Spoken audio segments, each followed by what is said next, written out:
الرحمن الرحیم۔ بھیڑیا پکڑا گیا۔ بلال حسین ایک بھیڑیا شکار کی تلاش میں ادھر ادھر گھومتے گھومتے ایک غار کے پاس پہنچا جہاں سے تازہ گوشت کی مہک آ رہی تھی۔ بھوک اور اوپر سے تازہ گوشت اس سے رہا نہ گیا اور وہ غار کے اندر چلا گیا۔ جب وہ غار میں پہنچا تو اس نے اپنے دوست چیتے کو بکری کھاتے ہوئے دیکھا تو حیرانی سے بولا، ارے تم کہاں غائب تھے اتنے عرصے سے؟ بڑے مزے آ رہے ہیں، اکیلے ہی پوری بکری کھا رہے ہو۔ چیتا بولا، ہاں بھائی، شکار کے لیے محنت کی اور اب اس محنت کا پھل کھا رہا ہوں۔ تم سناؤ، خیریت تو ہے؟ بڑے کمزور دکھائی دے رہے ہو۔ حالانکہ پہلے تو اچھے بڑے صحت مند تھے۔ بھیڑیے نے کہا، کیا بتاؤں، تم تو آسانی سے شکار کر کے کھا لیتے ہو مگر مجھے کافی پریشانی ہوتی ہے۔ قریب کے گاؤں سے روزانہ جنگل میں بکریوں کا ایک ریوڑ گھاس چرنے آتا تو ہے مگر ریوڑ کے ساتھ بہت سے موٹے تازے کتے ہوتے ہیں، اس لیے میں ان کا شکار نہیں کر پاتا۔ جاری ہے چیتے بھائی، تم مجھے کوئی آئیڈیا دو کہ میں کس طرح ان بکریوں کا شکار کروں اور واپس پہلے جیسی صحت بنا سکوں۔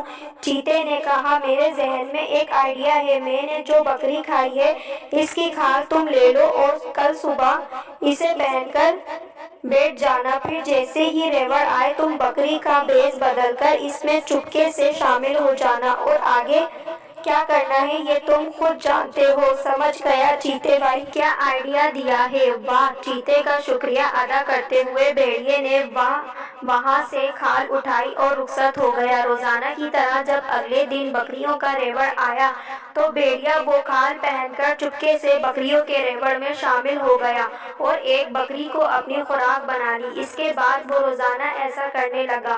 بھیڑیا بڑا خوش تھا کیونکہ وہ بغیر محنت کے روزانہ ایک بکری کو اپنی خوراک بنا رہا تھا۔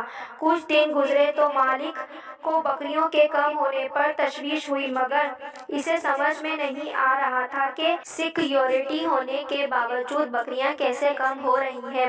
مالک نے سیکیورٹی کی ذمہ داری چلاک لومڑی کو سونپ دی۔ چلاک لومڑی چپ چاپ رات کو بکریوں کے باڑے میں گئی۔ جس وقت سب بکریاں آرام کر رہی تھیں وہ دور سے بیٹھی ایک ایک بکری کو بغور دیکھ رہی تھی کہ اچانک اس کی نظر ایک بکری پر پڑی جو ایک آنکھ سے سو رہی تھی۔ اس طرح کہ ایک آنکھ کھولے دوسری بند کر لے اور دوسری کھولے تو پہلی آنکھ بند کر لے۔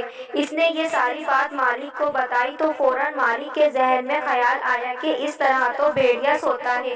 اس نے فوراً اپنے عملے کی مدد سے دھوکے باز بھیڑیے کو پکڑ لیا۔ پیارے بچوں، جھوٹ بول کر، دھوکا دے کر ہم عارضی طور پر تو کوئی خوشی حاصل کر سکتے ہیں مگر یاد رکھیں کہ جھوٹ جلد یا کچھ دیر میں سامنے آ ہی جاتا ہے اور پھر آپ کے پاس پچھتاوے کے سوا کچھ نہیں بچتا۔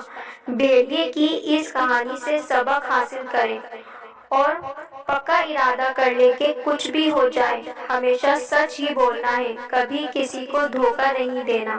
میری اس ویڈیو کو لائک کریں، کمنٹس کریں اینڈ شیئر کریں۔ اللہ حافظ۔